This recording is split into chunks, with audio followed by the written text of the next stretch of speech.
Olá, que legal tê-los aqui em nossa companhia.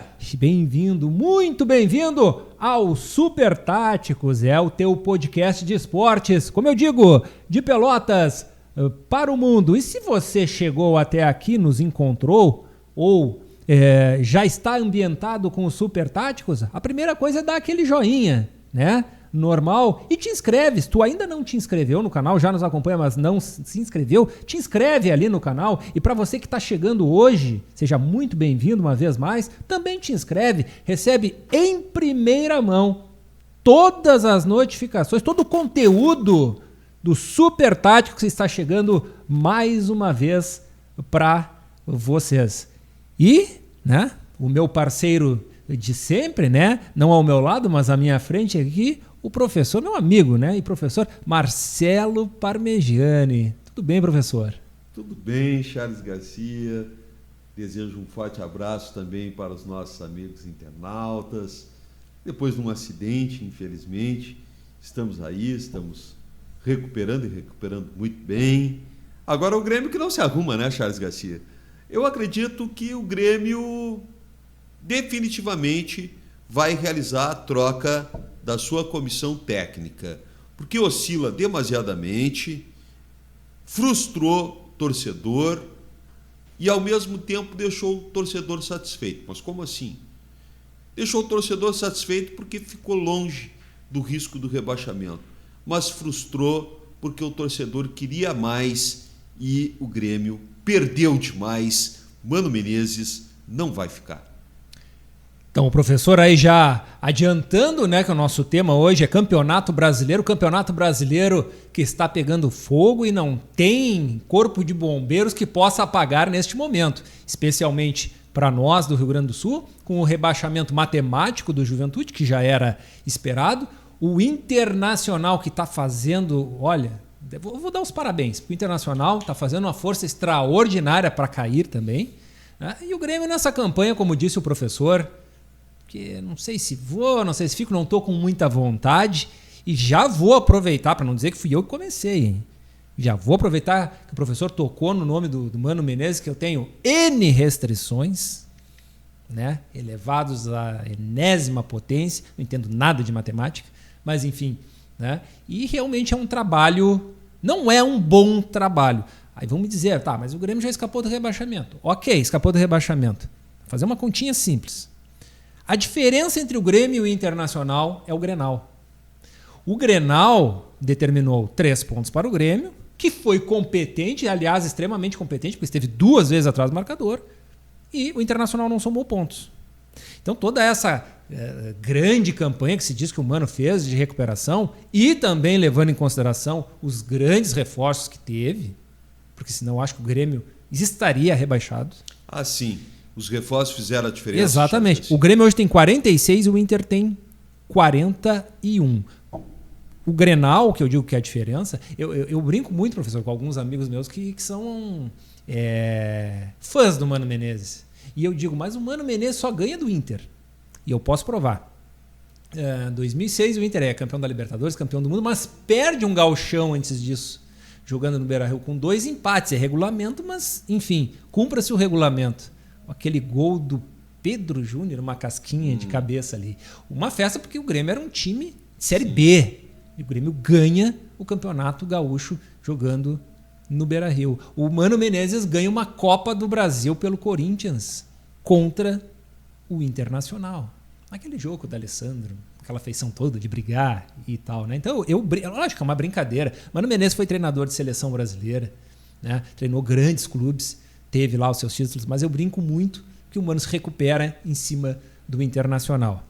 Tá? Mas o fato é o seguinte, não tem nada a ver o Mano com o Inter, o Mano com o Grêmio, porque o Mano, dirigindo o Grêmio mais uma vez em casa, frustrou o seu torcedor, o Grêmio perde para o Fluminense pelo placar de 2-1 e se complica no sentido de buscar uma vaga para pré-Libertadores. Né? O Grêmio tem só um jogo a mais por realizar ainda dentro da competição. E o torcedor ontem, professor, esperava uma vitória do Tricolor. O público foi bom dentro do contexto atual do Grêmio. mais de 23 mil pessoas, pode-se considerar, assim, um público bom, porém o Grêmio não conseguiu dar a resposta esperada. E se o Grêmio patinar na última rodada, bom, aí além da comissão técnica vai ser feita uma boa de uma faxina. Aliás, o elenco do Grêmio não é dos melhores. O Grêmio tem graves problemas no seu meio de campo.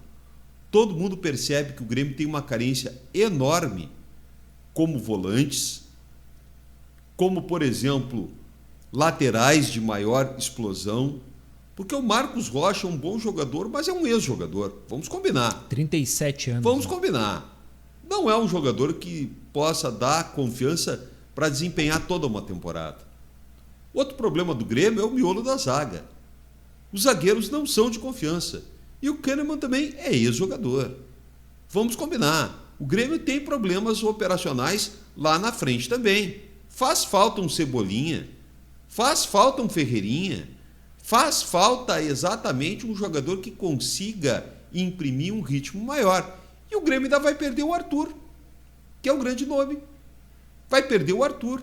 E uma andorinha não faz verão. Aí vão dizer, mas tem o William. Tá certo, o William é muito bom jogador. Mas o William, para poder produzir, ele tem que ter parceria.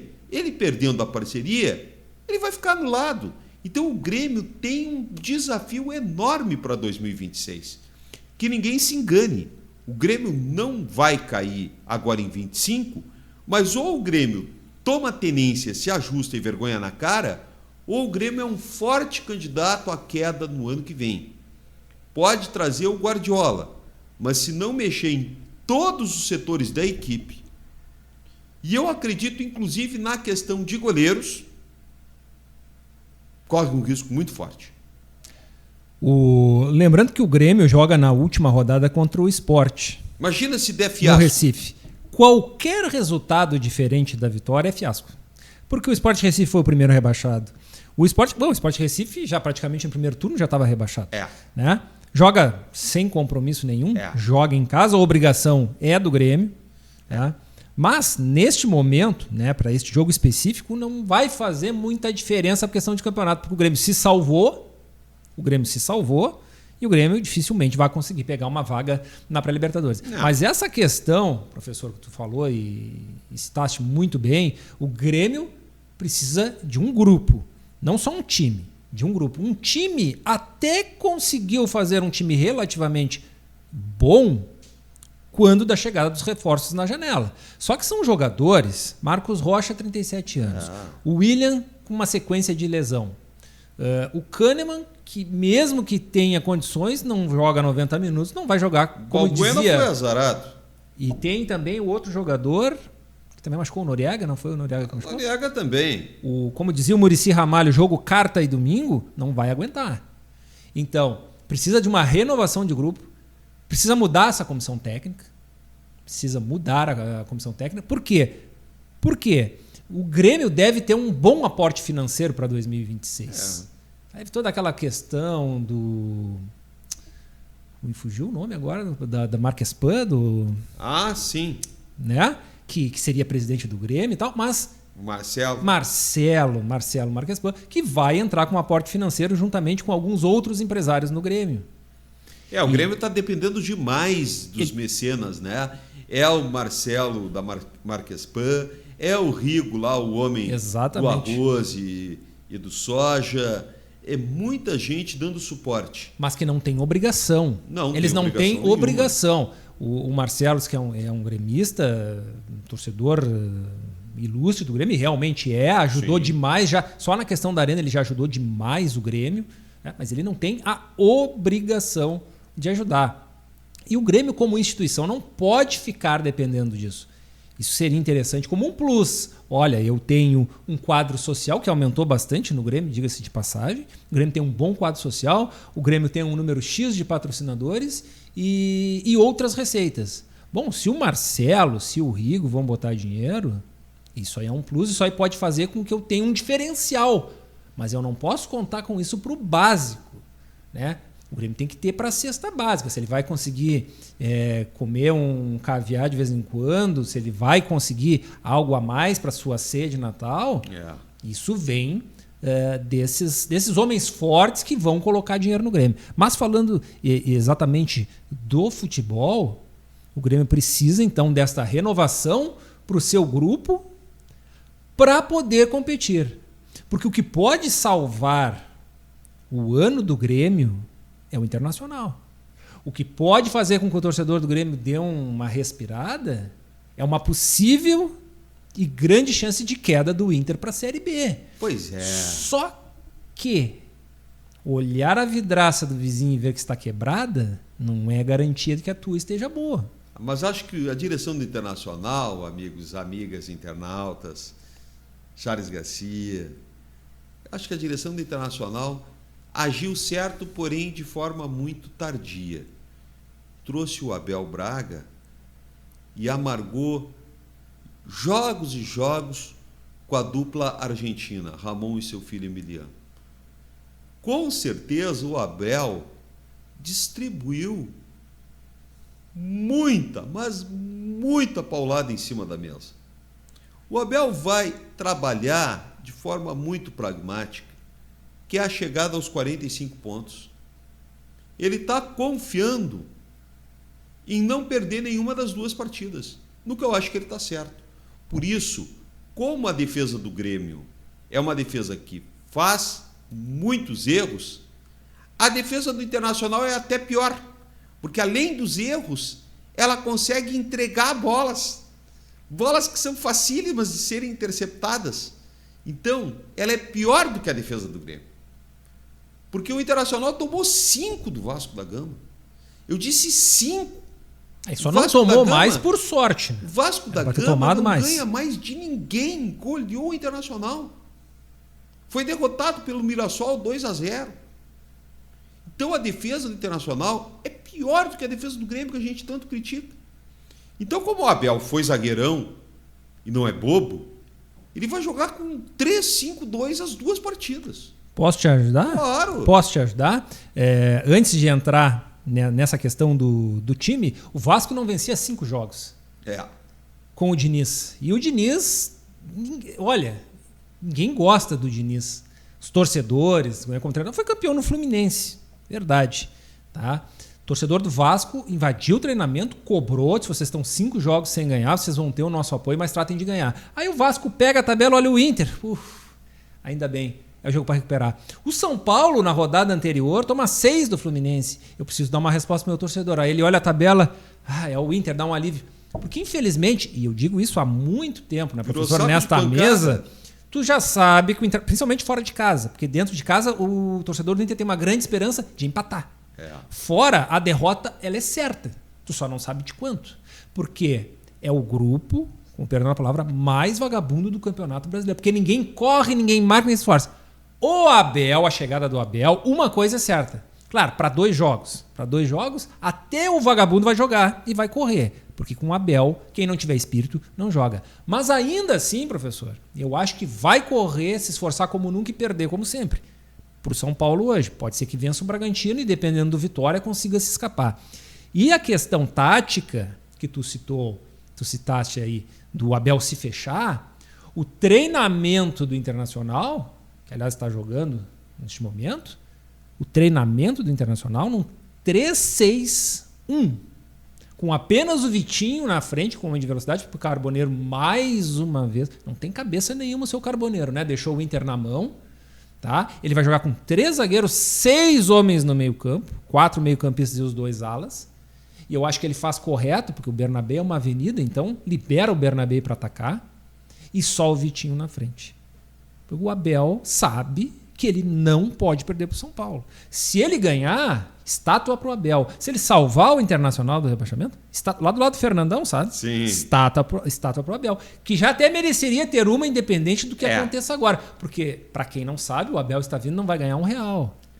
O Abel está vindo em cima do Barcelona com o gol do Gabiru. Já era para ganhar. Que era bruxo dele. Bom, ele jogou com o Michel, aquele que veio do Juventude, um ponto que cansou de fazer gols no Inter.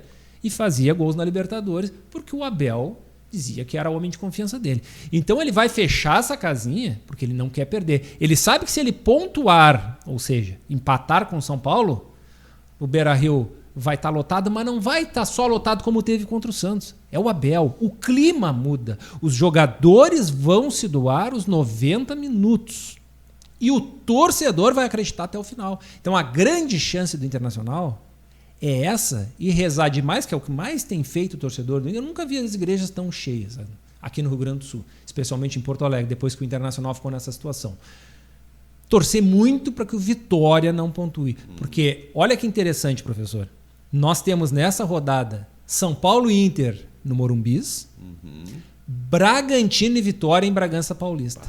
Na última rodada, inverte.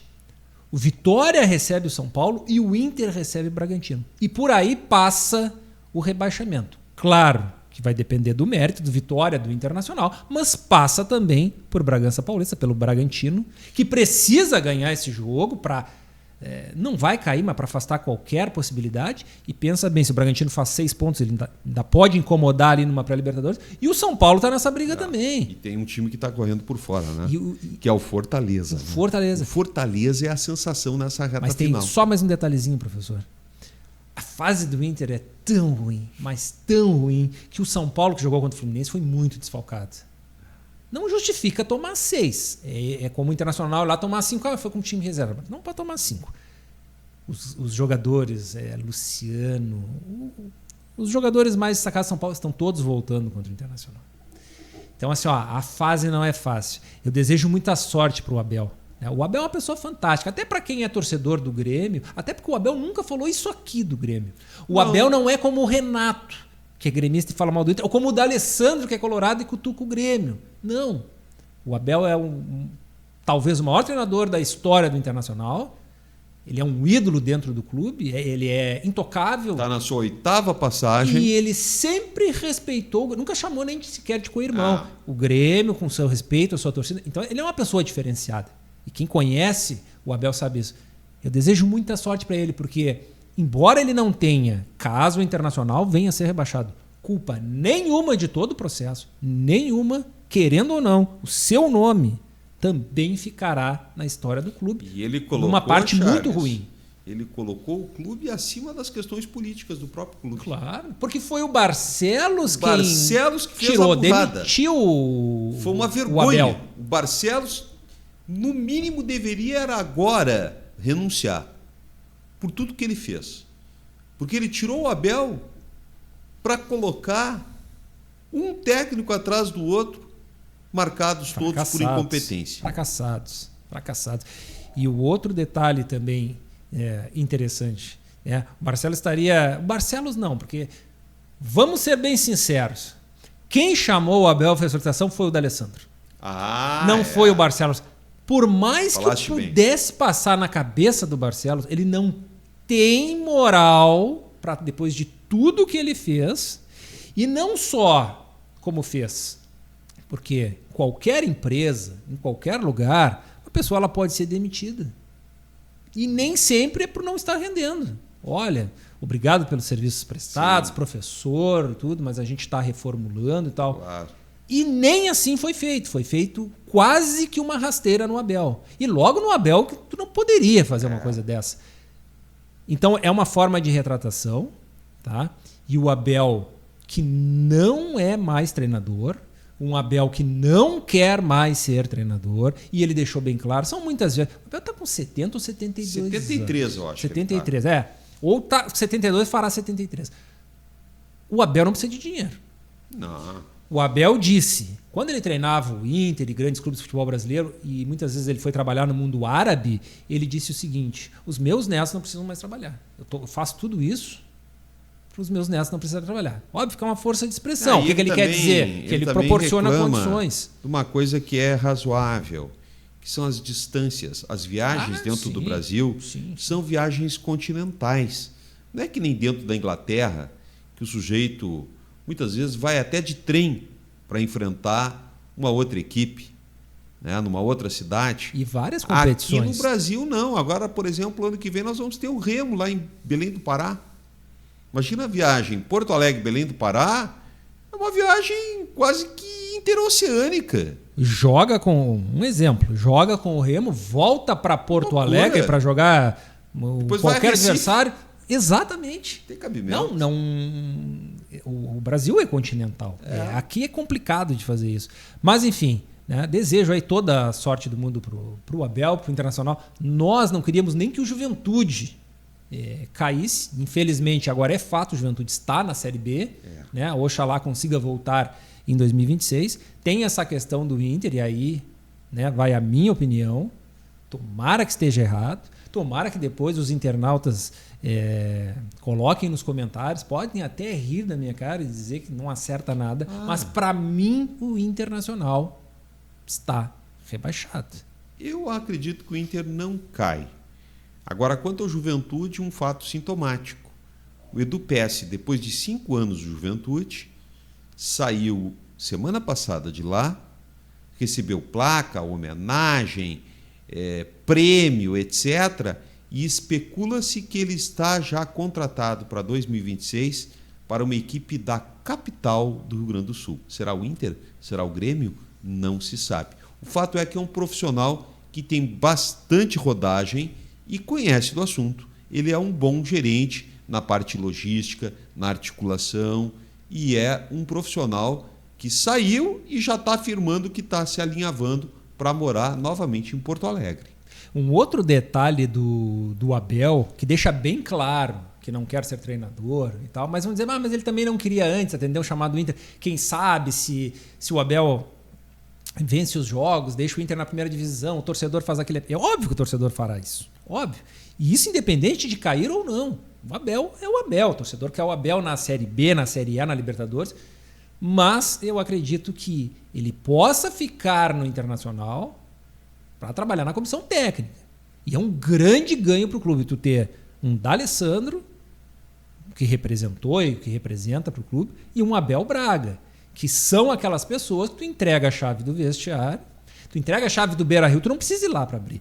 Eles conhecem tudo. Eles conhecem o jogador no olhar. Quem quer, quem não quer. Sabem muito bem. E, aliás... Eles sabem quem quer tomar cartão de propósito. Eles sabem quem fez... Bom, isso nós assistindo o jogo já sabemos. Garcia, foi uma vergonha alguns cartõezinhos amarelos para não jogar. Só que, professor, ninguém numa reta final de campeonato vai chegar lá no vestiário e dizer, olha, fulano, tu isso, tu aquilo. Nesse momento, tu tá atado aos atletas e tu precisa da dedicação deles.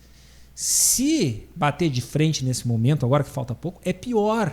Então é o momento de deixar fluir e depois fazer as cobranças necessárias. Estão marcados na palheta para o final da temporada. Não só pelos dirigentes. A torcida sabe A torcida sabe muito bem quem é quem. Tá? Então tem esse jogo aí que está acontecendo, né, do Internacional com o São Paulo, e também tem que ficar de olho no jogo do Vitória. O jogo do Vitória, que é um pouco mais cedo, né? Bragantino e Vitória. E olha, eu sei de alguns torcedores do Internacional que me confidenciaram.